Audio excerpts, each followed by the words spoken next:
ఏ ప్రభుత్వానికైనా ప్రథమ ప్రియారిటీ విద్య, వైద్యమే కావాలి. ఇది ఎప్పటికైనా జగమెరిగిన సత్యం.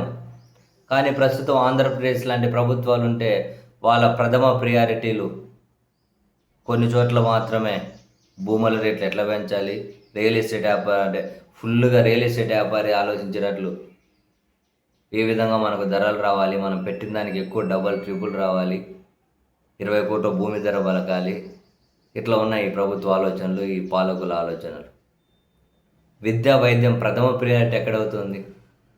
ఇప్పటికీ పాఠశాలల్లో తిండి తిని ఆసుపత్రులు పాలయ్యే విద్యార్థులు ఒకవైపు, మరోవైపు ఇప్పుడు వైద్యం. అరే 2004 దగ్గర నుంచి ఎలాంటి ఇబ్బంది లేకుండా ఏమన్నా కనుక ఆరోగ్యం బాగోలేకపోతే ధైర్యంగా ఆరోగ్యశ్రీ కార్డులు తీసుకొని పోయి వైద్యం చేయించుకొని ఉండేవాళ్ళు. ఇప్పుడు ఏమైంది? కనీసము ఫస్ట్ టైం ఆరోగ్యశ్రీ వచ్చిన తర్వాత 22 ఏళ్లలో ఓపీ సేవలు కూడా ఇస్తలేరు ఈ ఆసుపత్రులు. ఇంతకుముందు సమ్మె, ధర్నాలు, ప్రొటెస్ట్లు ఏమన్నా చేసినా కనీసం ఓపీ సర్వీసెస్ అన్న ఇచ్చేవాళ్ళు. ఇప్పుడు అవి కానీ ఇస్తలేదు. అసలు ఆరోగ్యశ్రీ డెస్కులు ఖాళీగా కనిపిస్తూ ఉన్నాయి. ఓపీ సేవలు కూడా లేవు. డబ్బులు కట్టు, వైద్యం చేయించుకో. అంతకుముందు ఆరోగ్యశ్రీ కింద ఎవరైనా కనుక వచ్చి ఈ ఆసుపత్రులు సమ్మెలోకి వెళ్ళకముందు ఈ ఆరోగ్యశ్రీ సేవలు బాయ్కాట్ చేయకముందు ఆరోగ్యశ్రీ కింద ఎవరైనా ఆసుపత్రులు చేరారు కదా, వాళ్ళు మొత్తం బిల్లు చెల్లిస్తేనే డిశ్చార్జ్ చేస్తామని చెప్పి చెబుతున్నారట. ఇటువంటి పరిస్థితి ఉంది. ఇప్పుడు ప్రభుత్వం ఏమో వాళ్ళతో సంప్రదింపులు అంటున్నారు, అవేమి సఫలం అవ్వట్లే.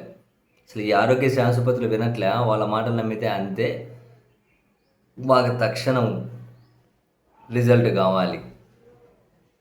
తాజాగా కూడా ఒక ఆరోగ్యశ్రీ సెక్రటరీను ఒక ఉన్నతాధికారులతో చర్చలు జరిపినట్టున్నారు. మొత్తం 3,000 కోట్ల బకాయిల్లో 1,000 కోట్లు 2 విడతలుగా 2 వారాల్లో ఇస్తాం, సమ్మె విరమించండి అని. సరే అలాగే ఇవ్వండి, బట్ మిగిలింది కూడా ఎప్పుడు ఇస్తారో మాకు ఖచ్చితంగా రాసి ఇవ్వండి, ఒక రోడ్ మ్యాప్ చెప్పండి అని అంటే ఇంకా అది నేను ఆర్థిక శాఖ అధికారులతో మాట్లాడుకుని నేను చెప్పలేను అన్నారంట. మీరు చెప్పలేకపోతే మేము సమ్మె కొనసాగిస్తామని చెప్పి వాళ్ళు కంటిన్యూ చేస్తున్నారు.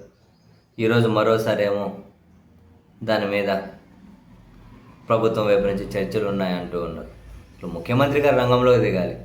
ఆయన ఉన్నారు ఒక వైద్యశాఖ మంత్రి ఒక టెండర్ వేసింది, డాక్టర్ వేసిండా, హాస్పిటల్ వేసిండా కూడా తెలియదు ఆయనకు. ఆయన అత్తారింటికి దారేదులు ఆకులు రాలే సీన్లు అయితే బాగా చెబుతారు, కానీ ఇటువంటి వాటి మీద దృష్టి పెట్టి ఎట్లా పరిష్కరించాలో చెప్పరు బయటకు వచ్చి. ఎంత ఎఫిషియెంట్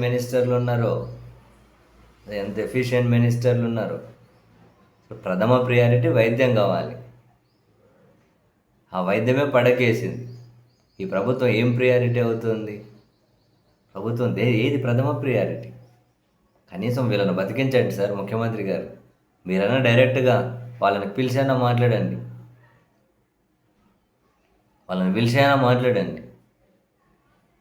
ప్రతిదీ పిఆర్ల కోసం ఉపయోగించుకోకూడదు, పిఆర్ స్టంట్ల కోసమే.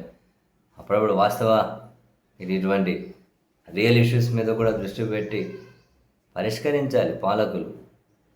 ఆరోగ్యశ్రీ అనేది లేకపోతే ఎంతమందికి ఎన్ని ఇబ్బందులు అర్థమవుతుందా ఈ ప్రభుత్వానికి?